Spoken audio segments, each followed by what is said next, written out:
બાણાસુર રાજા તમામ શિવનો તપ કર્યો, ઘણા સમય તપ કર્યો, ઘણા સમય તપ કર્યો. શિવનો તપ કર્યા પછી શિવ પ્રસન્ન થયા.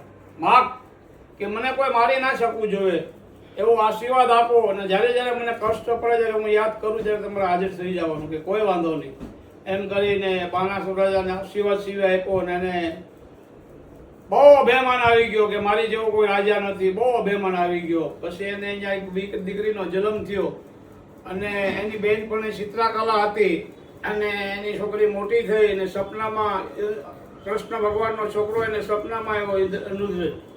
સપનામાં આવ્યો કે પછી એની બેનપણીને બોલાવી કે આ છોકરોને મને પસંદ છે, દ્વારકાનો છોકરો છે કૃષ્ણ ભગવાનનો અધૂરે, એમ કરીને એને લાવી બોલાવી દીધી.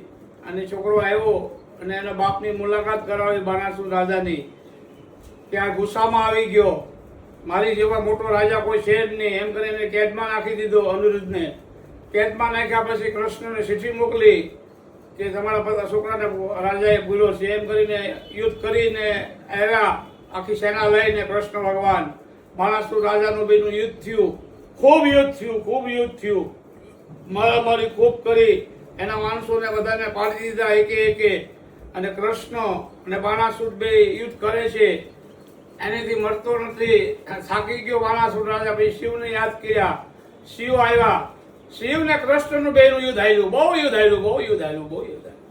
પછી કૃષ્ણને ખબર પડી કે શિવ છે તો એને મરવા નહીં દેવી. શિવને નિદ્રા ઘડીક આપી દીધી, ચક્ર ત્યાં ઊભું રાખ્યું અને એને પાડી દીધો બાણાસુર રાજાને.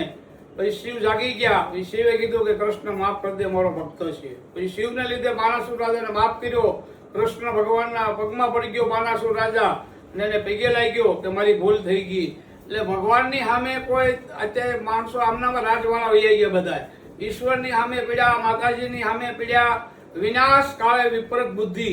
જો પહેલાના રાજાઓ હતા ભગવાનની સામે ન પીડ્યા હોત ને અભિમાન ન કરત, હજી રાજવાળા રાજના દરબારો જ છે, પણ દરબારો જાગવા જોઈએ ને.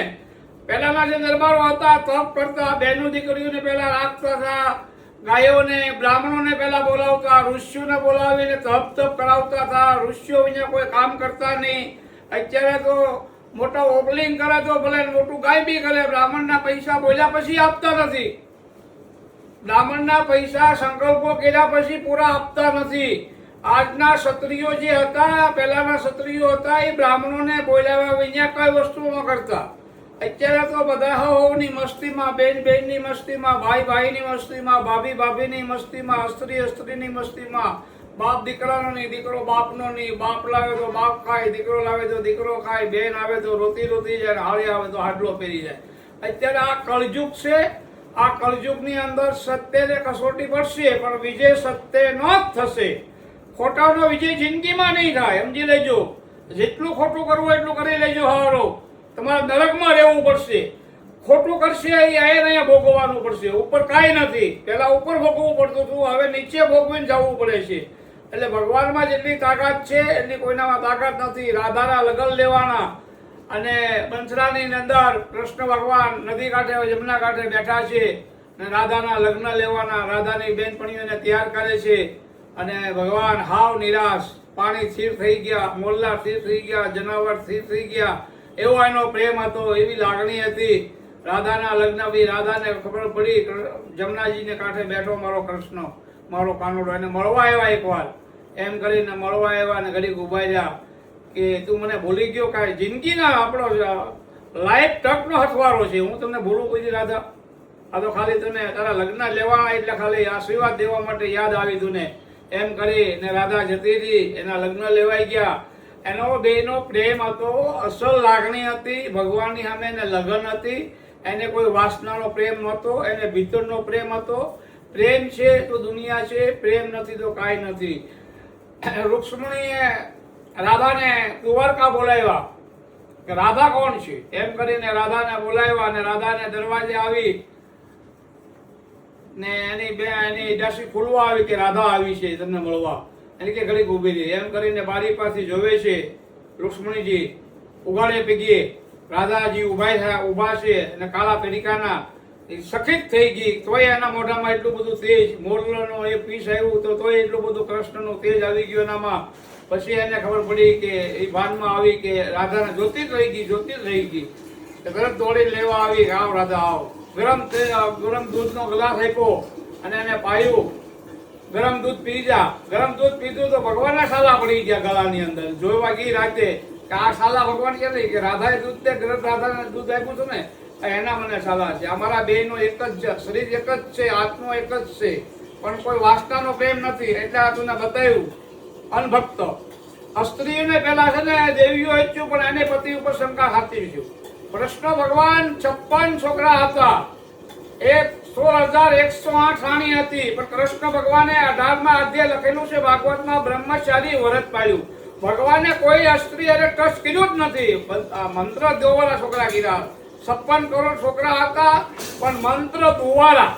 ભગવાન કોઈની આરે કોઈ સ્ત્રી અરે બેઠા નથી. સમજી લેજો અણભક્તો. ઈશ્વર 100 વર્ષ જીવ્યા પણ 100 વર્ષ જાગરણ કરેલું છે. ભગવાન હોતા જ નથી.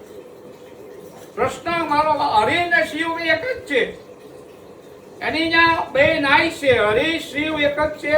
હંમેશ માટે કહેતો આવું છું. એક છે બંધો રામેશ્વરની અંદર રામનું નામ લેવાય, કોઈ શિવનું નામ ના લેવાય. એક એવો સાધુ હતો, આ કલિકાળ છે ને કે રામ શિવનું નામ લેતા નહીં અહીંયા. અને એક એની અંદર એક સાધુ એવો હતો, શિવ ભક્ત હતો. જંગલમાં જઈને શિવની પૂજા કરતો અને એના માણસને ખબર પડી કે આ શિવની પૂજા કરે છે, જંગલમાં જઈને અને શિવનું નામ લે છે. એમ કરીને એ સાધુને કાઢી મૂક્યો આશ્રમમાંથી અને એ ગામમાં કોઈને દાન આપે નહીં. ભટકીને મરી ગયો. એ જંગલમાં ઝાડવા ખાવા માંડ્યો અને પાર્વતી ને શિવ બે જોવે છે. એ પાર્વતી કહે છે કે તમારો ભક્ત કેટલો કસોટીમાં છે, જાઓ હવે.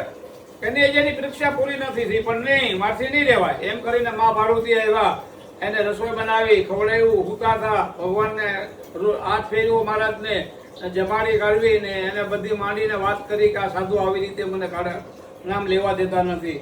ત્યાં ગયા પાર્વતી એ આશ્રમમાં શેઠ બંધો રામેશ્વર, જ્યાં ભગવાનનો ભંડારો હાલતો, રામ ભંડારો. ત્યાં મહારાજોને મળ્યા કે કેમ એને તમે આવું કરો છો? કોઈ કે નહીં, તું કોણ કહેવા બોલે અમને? એમ કરીને મા પાર્વતી ઉપર ગુસ્સો કરવા માંડ્યો સાધુ ને મા પાર્વતી બની ગયા મહાકાલી. એકને ધુલાવી દીધા અને બધા પગમાં પડી ગયા કે મા અમને માફ કરો. ક્યાં શિવ ને પોકાર્યા, શિવ આવ્યા. શિવ પાર્વતી શાંત થઈ જાઓ. શાંત શું થઈ જાય? આ તમારું નામ લેવાની ના પડે છે કે તમે શિવ ને હરિ બે એક જ છો. પછી શિવે હરિને શિવનું ને હરિનું બેયનું વિષ્ણુનું રૂપ બતાવ્યું. પછી બધા પગમાં પડી ગયા, પગે લાગ્યા અને સાધુને રાખ્યા. એ મા મારે પાર્વતી ને મારો શિવ. મા ભગવાન છે, કોઈનું દુઃખ જોઈ શકતા નથી. સત્ય માટે ભગવાન હંમેશા માટે સાથ આપે છે, ખોટાને સાથ આપતા નથી. ઓમ નમો નારાયણ. જય સિયા રામ.